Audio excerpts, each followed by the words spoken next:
জি, আমি ফয়সাল করিম মাসুদ। আহ, বিগত 12ই ডিসেম্বর ওসমান হাদির নামে যে ব্যক্তির হত্যা মামলার আসামি আমাকে করা হয়েছে। আসলে আমি এই মামলার সাথে, এই ওসমান হাদির যে হত্যা, এই হত্যার সাথে আমি কোনোভাবে প্রত্যক্ষ বা পরোক্ষভাবে জড়িত না। এটা পুরোটা একটা মিথ্যা বানোয়াট একটা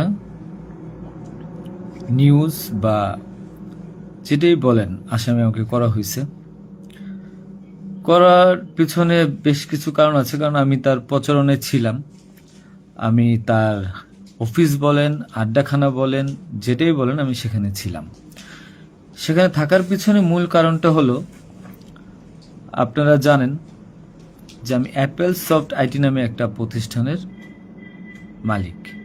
বিগত 10-12 বছর ধরে এই প্রতিষ্ঠান আমি চালাচ্ছি। এই প্রতিষ্ঠান থেকে আমি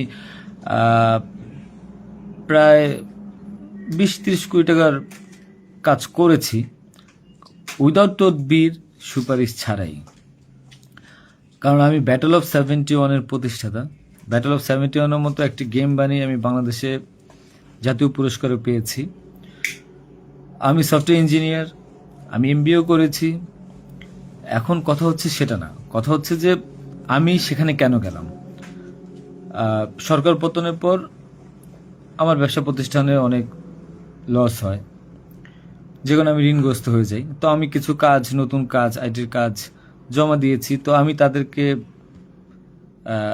জমা দেওয়ার পর আমি দেখলাম যে তদবির সুপারিশ এখন দরকার হবে, কারণ যেহেতু আমার ব্যক্তিগত প্রোফাইলে এখন কোনো কাজ হচ্ছে না।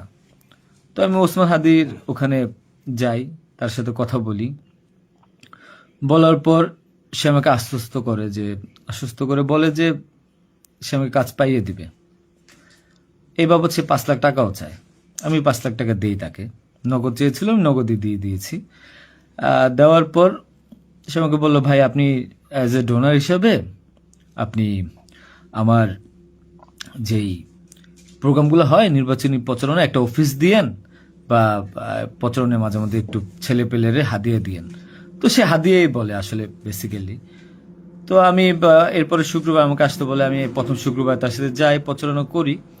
সেই সুবাদে আমি আমার 2টা ছোট ভাই নিয়ে গিয়েছিলাম, যারা এলাকার লোকাল।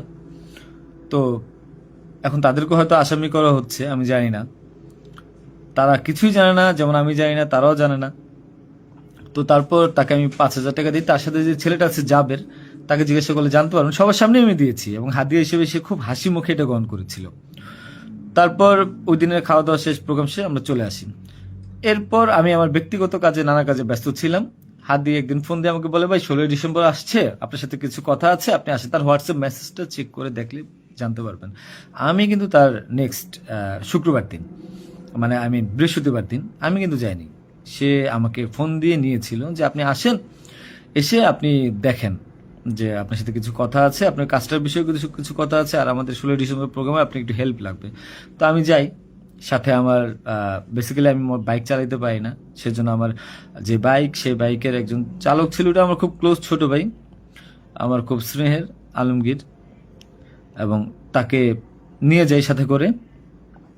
যাওয়ার পরে তার সাথে আমি, পতাকা হবে 35 ইঞ্চি, 40 ইঞ্চি, 18 ইঞ্চি, এগুলো জাবেরকে জিজ্ঞাসা করলে পাবেন, তার সাথে লোক, তাদের সবাই যারা ছিল ওই সিসি ক্যামেরা যাদেরকে যাচ্ছেন সবাইকে জিজ্ঞাসা করতে পারেন। এবং তাকে 250 গেঞ্জি বানিয়ে দিতে হবে, এই জন্য কত টাকা লাগবে ডিটেল।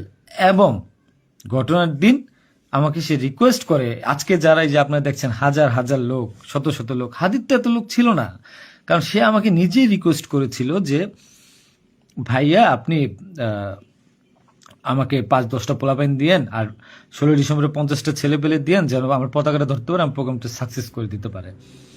তো দেখেন, তো ওই জায়গায় আমি তাকে আশ্বস্ত করি, ঠিক আছে আমি চেষ্টা করব।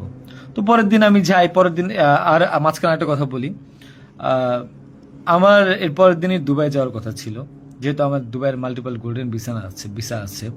আমি এর আগেও দুবাই গিয়েছিলাম। তো আমার একটা কাজে দুবাইয়ের কিছু প্রোডাক্ট কেনার কথা ছিল। তো আমার টিকিটটা আমি ওই দিন ক্যান্সেল করাই, যেহেতু সে রিকোয়েস্ট করেছে, পিছায় দিই। তো সেই বাবদে যেহেতু 10টা বাজে প্রোগ্রাম, তো আমি ভোরবেলায় বের হই, আলমগীর আমার বাসায় ছিল। আর আমার ওয়াইফ, বাচ্চা যেহেতু নরসিংদীতে থাকে, 5ই আগস্টের পর তারা ওখানে সেটেল করে দিয়েছিলাম। তো থাকার পর সুবাদে আমি আমার বোনের বাসায় উঠেছিলাম। আমি কিন্তু অন্য কোথাও যাইনি, বোনের বাসায় উঠেছিলাম ওদিন রাতে।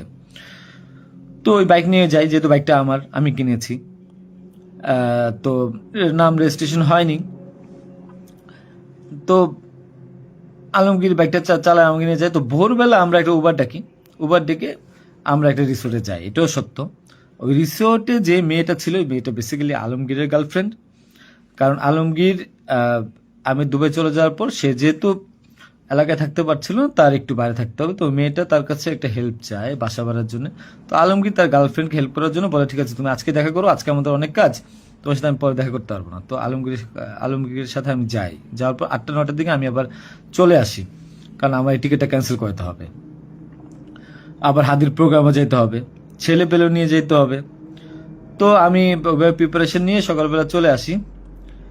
আসার পর এখানে যে মেয়েটার গার্লফ্রেন্ড বানানো, মিথ্যা বানোয়াট একটা প্রচারণা, মানে এর চেয়ে লেম জঘন্য কোনো কিছু হইতে পারে না এই দেশে। মানে আমাকে আসামি করেছেন, ভালো কথা করেন, কিন্তু এইরকম মিথ্যা মানুষের কলঙ্ক দেওয়ার কোনো মানে নেই। সতরা জানেন, ওই মেয়েটা গরিব একটা মেয়ে, মেয়েটাকে ফাঁসাচ্ছেন, মেয়েটাকে দিয়ে যা মন চায় তাই বলান।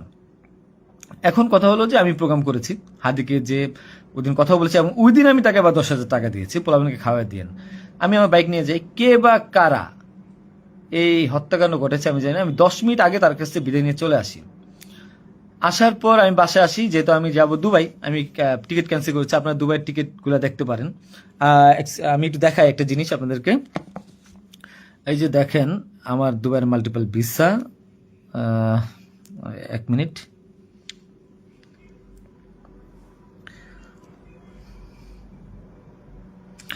এই যে দেখেন আমার দুবাইয়ের মাল্টিপল ভিসা। হ্যাঁ, ওকে। আমি এখান থেকে ক্যামেরা যেহেতু দেখা যায় না, আমি এখান থেকে দেখাই।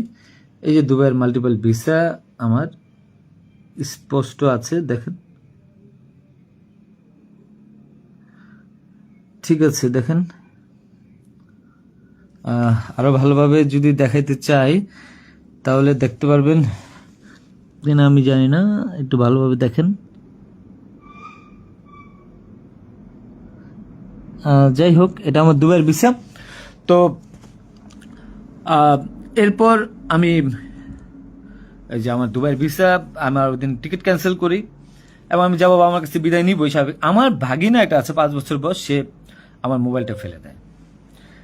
মোবাইলটা ফেলে দেওয়ার কারণে যেটা হয়েছে যে আমার এই মোবাইলটা নেওয়ার জন্য আমার 2 ভাগিনা খুব দৌড়ঝাঁপ করে মোবাইলটা নিয়ে আসে। আমার কাঁধে ব্যাগ ছিল, এখন ব্যাগকে অস্ত্রের ব্যাগ বানিয়ে দিচ্ছে, কিচ্ছু করার নেই আমার, যা বলবে তাই সত্য। আর আমার বাইকের নাম্বার প্লেট চেঞ্জ করে নাম্বার ম্যানহোল থেকে উদ্ধার করা, আমার বাবার 2বার ব্রেন স্ট্রোক করছে, তাকে দিয়ে উদ্ধার করানো, এটা কোন নাটক আমি জানি না। তো তারপর এই তো বাইক উদ্ধার দেখলাম, এগুলা দেখলাম। এরপর আমি বিদায় নিয়ে চলে আসি।